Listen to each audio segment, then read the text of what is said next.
اگر کسی شخص پر زکوٰۃ فرض ہو، تقریباً 25,000 اس کی زکوٰۃ بنتی ہے، اور فی الوقت اس کے پاس 25,000 روپے نہ ہو، تو کیا وہ تھوڑی تھوڑی کر زکوٰۃ دے سکتا ہے؟ قسطوں پر زکوٰۃ کی ادائیگی ہو سکتی ہے یا نہیں؟ زکوٰۃ جب اس کی ادائیگی فرض ہو جائے، جیسے یکم رمضان کو، یکم رجب کو کسی بندے کا سال پورا ہو چکا، اب قسطوں میں دینے کی اجازت نہیں ہے، اب فوری طور پر ہی دینی ہوگی۔ جب زکوٰۃ لازم ہو گئی تو زکوٰۃ کی ادائیگی بلا تاخیر ہونی چاہیے، فوری ہونی چاہیے، تو لہذا اب قسطوں کی اجازت نہیں ہے۔ قسطوں میں ادا کرے گا تو یہ گناہ گار ہوگا۔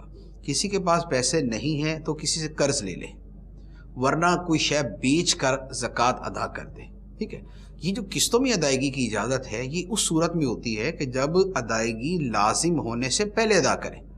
مثال کے طور پہ زکوٰۃ فرض ہونی ہے، ادائیگی اس پہ فرض ہونی ہے 15 رمضان کو، اب وہ رجب سے قسطیں شروع کر دے، تو اب کچھ رجب میں ادا کر دیا، کچھ 15 رجب کو، پھر شعبان کو، پھر 15 شعبان کو، پھر یکم رمضان کو، پھر 15 رمضان کو، اب یوں قسطوں میں ادا کرتا ہے تو ٹھیک ہے۔ لیکن جب لازم ہو گئی، ادائیگی واجب ہو گئی، اب اس کے بعد پھر فوری طور پہ ہی ادا کرنا ضروری ہے، الا یہ کہ کوئی بہت ایسی صورت ہو کہ جس کے اندر اس کے لیے ادا کرنا ممکن ہی نہیں، کوئی شے بیچ نہیں سکتا اور قرض اس کو کوئی دے نہیں رہا، تو اب جتنی ادا کر سکتا ہے اتنی ادا کرے، باقی پھر جب آتی جائے اس کے مطابق ادا کرتا جائے۔